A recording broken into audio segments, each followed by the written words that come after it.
So the 10th Fazbear Frights book released yesterday, which was a nice little birthday present from Scott. I totally believed he had it planned that way. Sarcasm. But the title story of Friendly Faces certainly has a lot more to it than meets the eye. My original prediction that this could have been about Crying Child and how he became a robot is starting to look more likely now that the series has doubled its originally intended size. But nonetheless, that theory is what we're exploring today. Greetings gamers and welcome back to Top 10 Gaming. I'm Connor Monroe and I just got back from vacation. So what better things to do than jump right back into FNAF after I haven't had to think about the demon in my closet for over a week.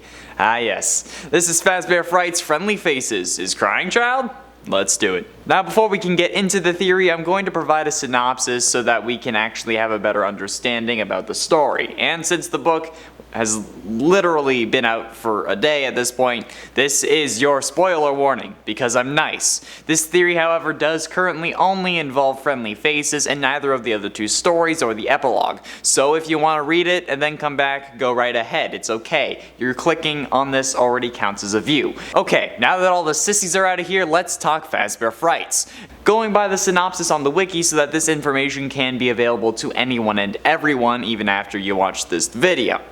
Quote, Edward drops his bowl of cereal while he was distracted. His mother warns him to pay attention to his surroundings to avoid accidents.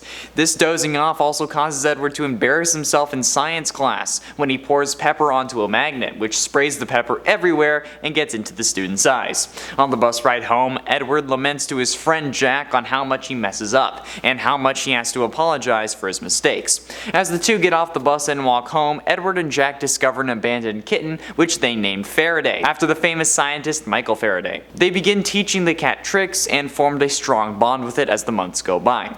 One day though, Faraday follows a butterfly onto the street. Jack chases it to try to keep him safe, but they both get hit by a truck and die. Having witnessed the accident, Edward is understandably traumatized and mourns their deaths, especially since they were his only two friends. While watching TV, an advertisement by Fazbear Entertainment abruptly appears, advertising their Fazbear Friendly Faces service. It's a program that recreates a lost pet by using the pet's DNA to create its face and then adds it to an animatronic body, creating a new companion in their image. Edward pays for the expensive service and took some hair from Faraday's corpse, accidentally taking some of Jack's hair as well. After a few weeks, a package from Fazbear Entertainment is sent to Edward's house, appearing in front of his doorstep on a stormy night. He is horrified by the cat inside, because it has Jack's face on it. The cat, called the Friendly Face, kept smiling at Edward, not moving at all. He forces the cat back into the box and then buries it in the backyard. Because, you know, that's gonna work. Despite being buried, the cat doesn't stop smiling. During the night, he hears sounds throughout the house, the hallway, the living room, his bedroom, and even from behind him, but Edward can't seem to find anything. He eventually heads back to bed, until the cat, still covered in mud, appears on his bed. Typical cats, man. His mother came in when she heard his screams, but the cat had disappeared. Months pass, and Edward sees the Friendly Face constantly stalking him. However, as soon as he sees it, it disappears. He almost goes insane as he started to hear ticking and chittering everywhere. As he is walking home one day, he finds his Friendly Face on the street. It chases Edward into the forest and tries to curl around his ankles. As he runs into the woods, though, he gets hit by a truck and dies from bleeding out. The Friendly Face then waits by Edward's limp, dead body, wanting him to get up so they can play some more. End quote. First of all, I just want to say that pepper thing, absolutely genius. I'm doing that later. Like, I'm going back to college specifically so I can do that.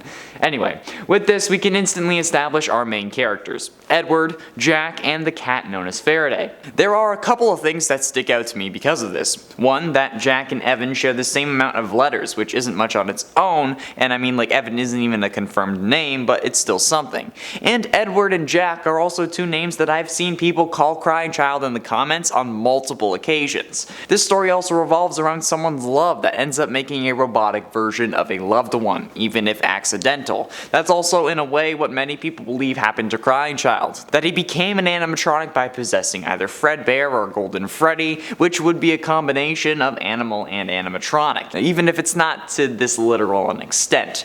The story also proves that it's still canon for animatronics to be created with the intent of bringing back a loved one, similar to what we see happen with Henry and Charlie Emily in the original novel trilogy. And considering considering how Scott said these books would help fill in some blanks from the past, it's worth taking note of since this proves that animatronics can be created in people's images, and it's drawing attention to that point like it's still important. And even if it was meant to be a cat, it still has part of Jack inside, like how a robot would still have the human still inside of them even if it's in a coded form. Plus, I mean, like, the cat who Edward intended on bringing back was named Faraday, after the famous scientist Michael Faraday. And I think we all know who the most famous Michael on this channel is. Yes, the older brother, who I keep saying is a robot. And here we are, with a robot cat whose name just so happens to be based off of Michael. Coincidence? I think not! Especially when this robot who's named after a Michael has someone else inside them. Someone whose name has 4 letters. Like how I've been suggesting that Michael is a robot version of Crying Child who's implanted with different memories and told that he killed his brother so that he wouldn't return to Fazbear restaurants. Or at the very least, Crying Child ends up possessing Michael after he dies in the hospital, since that would also make more sense and explain the hallucinations and whatever else we see. Now, there is definitely more to this theory that I can investigate. However, I haven't actually received my book in the mail yet. I mean, like, I pre-ordered it on Amazon, and hopefully it will be here soon. But when it does, I assure you that I will make a follow-up or an update to this theory, whether it helps my case or ruins it. But I have a feeling that there is certainly more to this story than meets the eye. Or I guess meets the mind, since, you know, you're not really, like, you're reading it, so you're not, like, seeing it like you would like a game or a movie, but I guess you also typically read with your eyes. But then again, I don't know if this was made in Braille. Anyway, you know what I mean. There we have it, friends, my theory on how Fazbear Frights' friendly faces is Crying Child. Have you gotten the chance to read the book, and do you have any points to support my theory? Be sure you let me know in the comments. And speaking of comments, I'm going to respond to some from previous videos because I've been gone for a while. Sharmini Viknish said, wait a minute, Shadow Chica is Shadow Toy Chica. Yes, but the official Shadow Bonnie is also actually Shadow Toy Bonnie, but nobody calls him that because it sounds ridiculous. If you make the animatronic, you can call it whatever you want. That's just my opinion. Alex738 said, when you said Chica was the only girl, Golden Freddy is a girl, I also think. When I said Chica was the only girl, I meant the only girl animatronic. And Golden Freddy is just a version of Freddy Fazbear, who is a male character. Despite who ended up possessing him, Freddy is still a guy. Big Boy commented, where is Connor? Where is he? I'm right here, man. I was on vacation in Montreal for the past week, but I recorded so much that I was still able to be in those videos. This was the first video this week that I hadn't been in, and it was literally Tuesday. You want to know how many videos I wasn't in while I was on vacation? 2. Literally 2. Oh my god, that was so much filming. If I'm not in a video, relax, okay? I didn't leave. I don't plan on leaving this job for a long time. Unless they fire me, of course, but then I wouldn't really have a choice. Don't fire me, please. Ross's says, this game is washed up. Stop it with the FNAF theories, etc. If this game is washed up, then why have our subscribers doubled and views more than doubled? Just because you don't like it doesn't mean other people will agree. If other videos did as well as FNAF, we would absolutely do them more. That's the whole point of Anything Can Happen Saturday. But other than like the obscure time, they don't even get like a fifth of the views mostly. We have people to pay, including me. So this is just how the cookie crumbles for now. But don't worry, nothing lasts forever, okay? So chill. That's all the time we have for comments today. Thank you all so much for watching. I have been in Shower Me, Connor Monroe, and I'll see you in another video.